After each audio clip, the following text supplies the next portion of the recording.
Previously, we derived the equation for the spring mass model, or vibration model, and now we're going to look at a couple of examples over a series of videos. So as to keep each video, at a reasonable length, we're going to split it up. So let's take a look at this first example.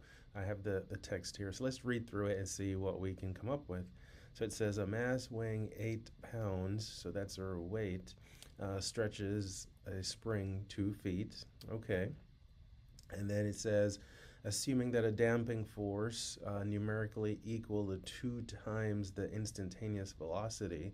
So that sounds like our coefficient of friction uh, acts on the system. Determine the position of the mass. So that's our x of t. And sometimes the x of t is called like the equation of motion. So again, the function that will give us the position at any given time, or you could say the displacement from equilibrium at any given time. And we want it as a function of t. We always like to have our functions as a function of t. And then it says, if the mass is initially released from equilibrium with an upward velocity of 3 feet per second. Okay, so that means it's at equilibrium, and we basically push it up with an upward velocity of 3 feet per second. Okay, so let's remind ourselves what the model is and then see what we can come up with.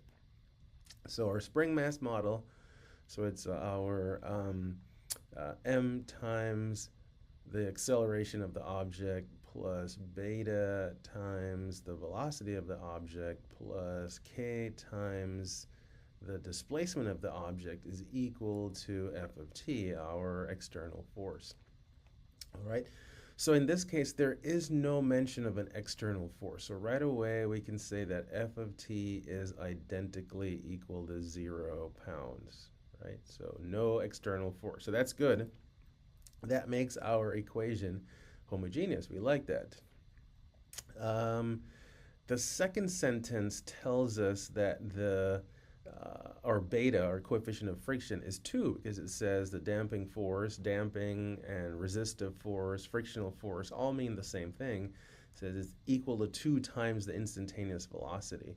So beta is 2, and usually beta, because it's a constant of proportionality, and in the frictional case, typically no units, right?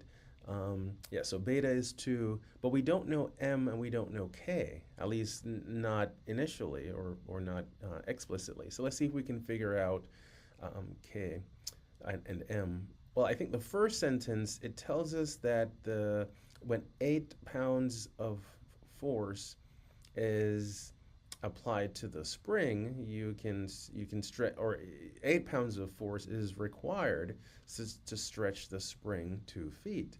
Now remember what Hooke's law says. It says that the force due to the spring is proportional to the displacement, so it's k times x. So if the force is 8 pounds, and our displacement is, and we're stretching it, so 2 feet, so then we can solve this equation and we can get k. So our k is 8 divided by 2, so that is 4, right? And usually the constant, this constant here, as far as our spring constant, it's usually in like pounds per foot, right? So this would be pounds per foot. All right, so that's 4. So that's good. We just need to figure out m. Well, notice we're given the weight of the object, right? I know they're saying mass, but the word mass here is referring to just the object itself. And it says that object weighs 8 pounds. So again, using this equation, so W is m times g, so our weight is 8. We don't know the m, and we're going to take our gravitational constant to be 32 feet per second squared. Again, that's just kind of an approximation. We know it's not exact, so it's going to be 32, and then divide both sides by 32, so you'll have 8 over 32 is m, therefore m is 1/4, And given the units that we're using, it's usually like in terms of in slugs. Your mass is usually in slugs, so it's 1/4 slug. All right. All right. So let's put this all in and see what our equation looks like. So therefore, 1/4 times x double dot plus 2 times x dot plus 4x is equal to 0. And notice that this is, I'll just make a little note here, this is a wholey. We like those, and it's second order. We like those even more because finding our roots of our auxiliary or characteristic equation, pretty straightforward. But just so that we are working with nice integers, let's go ahead and multiply this equation by 4, just to get rid of that 1/4. It's not a necessity, but it makes the algebra and the numbers a little bit easier. So if we multiply through by 4, we'll have x double dot plus 8x dot plus 16x is equal to 0. So let's write down our characteristic equation. So that's where we switch from a second order wholey to a second degree polynomial. So we have our m squared plus 8m plus 16 is equal to 0. And looking at this, this looks like a perfect square, right? This looks like a perfect square. Let me scroll up, get some more room. So we'll have that m plus 4 squared is equal to 0, so our m is equal to -4. So remember, this is the case where we have a real repeated root. So then we know what x of t, at least the general, we know what the general form will be. In fact, let's remind us that here's our basis. In this case, it is e to the -4t. Now remember, we're using t as our independent variable, so do not use x in this context. X represents the displacement. So it's t to the -4t, and then t times e to the -4t. So that's our basis. So therefore, here's our general position function. So x of t is equal to c1. This is using our superposition principle. -4t plus c2t e to the -4t. And if we wanted to, as we've done previously, you can factor out the e to the -4t.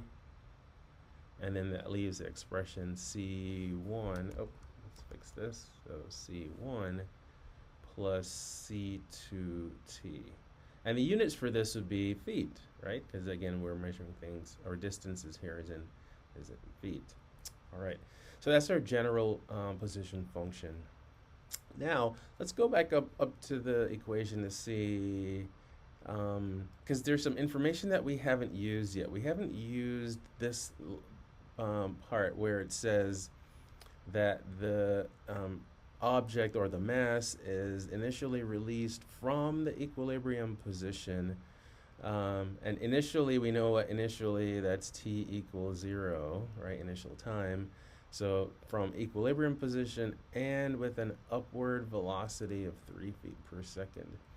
So initial position, remember, so that's when it's neither above nor below the equilibrium. So that means x of 0, the initial position, is 0 because it starts at equilibrium.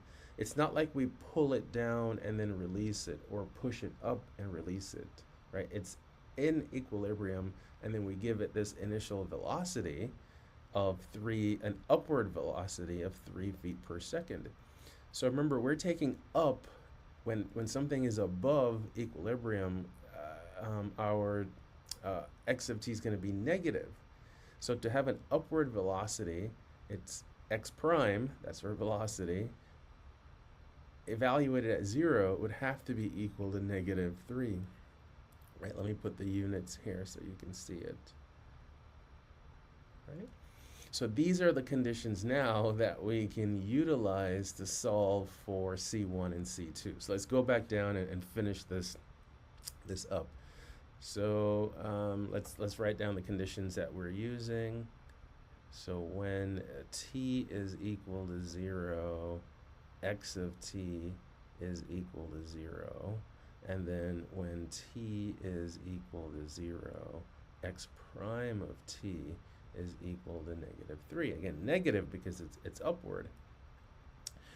So since this is an initial value problem, we need the derivative. Let's go ahead and write down the derivative, and then we can set up our equations that will give us C1 and C2. So let's write down x prime of t. We're going to need the product rule because of that product right there. So the derivative, I like to do the derivative of the first, so that's negative e to the negative 4t times the second. So all of this just gets carried down, and then plus the first, e to the negative 4t times the derivative of the second. And the derivative, what's in parentheses, is just a linear function. So c1 goes away, and then we're left with the constant c2. Right? So this is our x prime. If you wanted to put units here, this would be feet per second. All right? So let's apply these conditions and see what we come up with. So we are going to use this equation or this condition with that function, and then we're going to use this condition with that function. So I'll write them down in green so we can see how it goes. So we'll have 0 there, and then e to the 0 is 1, and then we have times the quantity c1 plus, and then when we plug little t equals 0 in, this term goes away, so we have a 0 there. So not much work, and we get that c1 has to be equal to 0. All right. So now let's see what happens when we apply the condition on our velocity. So we're going to plug negative 3 in for our velocity, and then that's going to be equal to negative 4, and then times the quantity. We know that c1 is 0. I guess I'll just go ahead and put that in there. And we know that that term gets canceled out as well. So lots of zeros. So let's hope we get something that we can actually solve for c2. And then e to the negative 4t, that evaluates to 1, so we have a 1 there, and then c2 is right there. So again, not much solving, not a very difficult system to solve, but we end up getting this. So c2 is equal to negative 3. So putting it all together now, here's our equation of motion, here's our displacement function, here's our position function. So x of t, so I'm looking back at this, all we're left with is negative 3t e to the negative 4t. So it's negative 3t times e to the negative 4t, and then again this would be in feet, right? So there's our equation of motion, and then if we wanted to, we could use this function to figure out a lot of other things at different times, right? But what's interesting about this position function is that as t goes to infinity, this exponential function is an exponential decaying function, and it's going to dominate this linear function. So x of t actually approaches 0. So over time, we would expect that our object would go back to equilibrium. All right. So that's our first example of a spring mass model. We have one more, so if you want to see that other one, let's take a look at the next video. See you soon.